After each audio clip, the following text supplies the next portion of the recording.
Tonight I'm installing these SNGL 6000K LED headlights. I'm a little annoyed that you can't find 5000K headlights really. I've seen like maybe one or two, but they're just unknown brands and the designs look bad. But at least the SNGLs I know have gotten good reviews online, and the design looks pretty solid, and I'm pretty happy with their fog lights at least. So here's what it looks like. So there is a set screw here, or a hex screw here, so you can actually rotate these. Now the position for projector headlights is like this, so that the LEDs are on the left and right. And then you have a driver here, so the driver is going to plug into the factory headlight harness, and then this will plug into the headlight.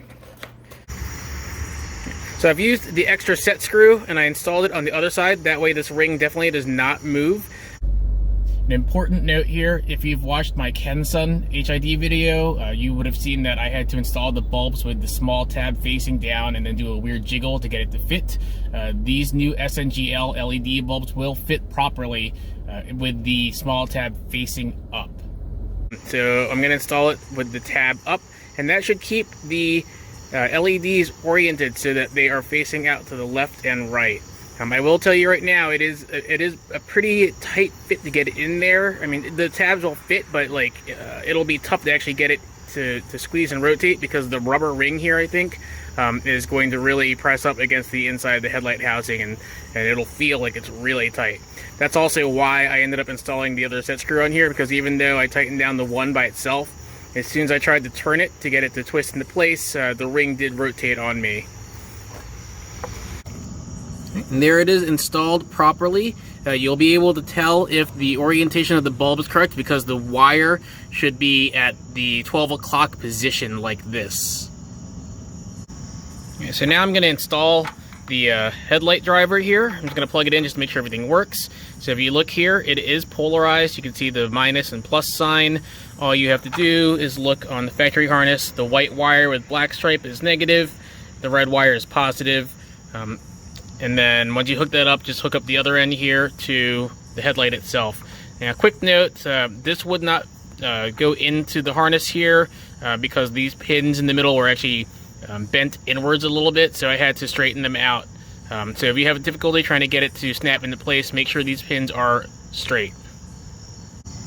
When you connect up the headlights, just make sure that the two arrows point to each other, or the XY and XY are on the same side. That way you know that the pins are lined up correctly. And then there's a little collar here that will screw into place to keep this from coming apart, and to also seal it so that moisture does not get inside. The passenger side on the left has the HID Warehouse 5000K HID bulb. It's a brand new bulb. And the driver's side has the new SNGL 6000K LED bulb. So the new LED bulb appears to be whiter than the other bulb here. Now that's because there's a little bit of blue in it, but honestly, it's barely noticeable. I can't even tell that there's blue in there. In person, I've actually gotten 6000K HIDs, and I returned them because I didn't like the tinge of blue I was seeing, but this looks to be pretty much pure white. And the difference definitely shows up on the camera. Right. As for how far it's casting its beam, we can definitely see that the LED bulb is performing better. Alright, so let's walk up here and turn around and see how it casts the light out. Alright, so looking down, you can definitely see the LED bulb is actually very impressive, and it's shining pretty far. So that's my neighbor's house back there. That's not bad at all. Right. One of the things I wanted to check was how hot the heatsink on the back of the bulb gets. So I'm going to try to aim it as close to the bulb as possible, away from the fan that's on there. All right, so it's been on for a while now. It's around 140 degrees. Not too bad. Let's see if the driver is also getting hot. Okay, so the driver is at 134 degrees. So good to know that this also gets pretty warm. The easiest way to get to the passenger side bulb is to depress the pin in the middle here so that you can lift out this clip. Let's put it over here. go ahead, remove the windshield washer fluid dipstick, and then this can pop right out. Now we have easy access to the bulb. So I just did a test fit for the passenger side, and I did find that when it was installed, the cable was actually at the 6 o'clock position, so I just loosened up the grub screw on both sides, rotated it 180 degrees, and then tightened it back down. That way the cable will be at the 12 o'clock position to match the driver's side. Now that I know both headlights work, it's time to mount the drivers. Now, I wanted to mount them the same way I had the HID ballast, which was right here facing down, but these tabs make it wobble, and I can't get it secure, and I don't want to cut them off. So I was able to mount it sideways, stably on the driver's side, but if I do that here, it hits the back here. So instead, on the driver's side, I've moved the ballast up here. I'm hoping that the underside being in contact with the frame will help draw some of the heat away, because this got up to 130 degrees last night. So I've already run the zip tie down on this side here and coming out the bottom. I'm going to go ahead and place the driver there, and then I'll show you how to run the zip tie. As you can see, I ran the zip tie through the little hole here, and this will keep this secure from moving back and forth. Make sure you don't catch any other wires underneath of here when you do run the zip tie, so it's only wrapped around the frame. The last thing to do is to reinstall this.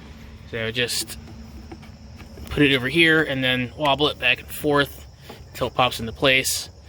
So you might need to rotate it to line it up, and then rotate this top part here so that this sits flush. Basically, if you go and you set this in here and this seems like it's kind of at an angle, then you need to rotate the bottom tube. Reset the clip by pushing the pin back up like that. Put it back into place right here. And then push the pin down so it's flush, and you're done. Before you go out for a test drive, be sure to re-aim the headlights. When you put the LED bulbs in, it might adjust the beam height. You do that by taking an 8mm socket and rotate this counterclockwise to lower the beam and clockwise to raise it. And it's the same way on the passenger side. Time for a test drive. This is just the headlights. Here it is with my fog lights on. Back to just the headlights. High beam. So I've actually been driving around with these headlights for several days now. I wanted to make sure that I wasn't going to cause any problems for other drivers with them, but no one has flashed me. No one has pulled over so I can get around them. And these are doing a wonderful job of illuminating the road, even far down the road. That was one of the main reasons when I first got my Kensuns 3 years ago that I didn't go with LEDs, because they had a bad reputation for not being able to actually cast light as far as HID bulbs. They may have been as bright or even brighter than LED bulbs up close, but far away they just failed. But this is definitely doing its job. It's casting the light very far down for me. I can definitely see a nice sharp defined cutoff line. You can see it as I'm passing some of these cars or these houses. So yeah, this is getting a win from me. I really wish there was some long sections of unlit road in my area that I could take some footage of, but there aren't. But I have had these bulbs installed for a couple of weeks now, and when I'm driving at night, I have hit some sections of road where maybe some lights are out, or there are some short sections where there are no lighting. And the bulbs have done a great job of illuminating the road. I feel it's pretty comparable to my HID setup when I first installed it, which is pretty nice. And I've also had the opportunity to drive in the rain with them at night, and I didn't have any issues. And that was one of my concerns with putting 6000K bulbs, was driving at night in the rain and having it reflect off of the rain. But as I said earlier in the video, even though there's a little bit of blue in these bulbs to make it look super white, it's very minuscule compared to when I had 6000K HID bulbs. So I hope that this review helps you out. I'm glad that I did give these LED bulbs a shot. I'm pretty impressed. I was really thinking I was going to install them and probably return them and just get another HID kit, but I'm definitely keeping these SNGL 6000K bulbs. All right, thanks for watching.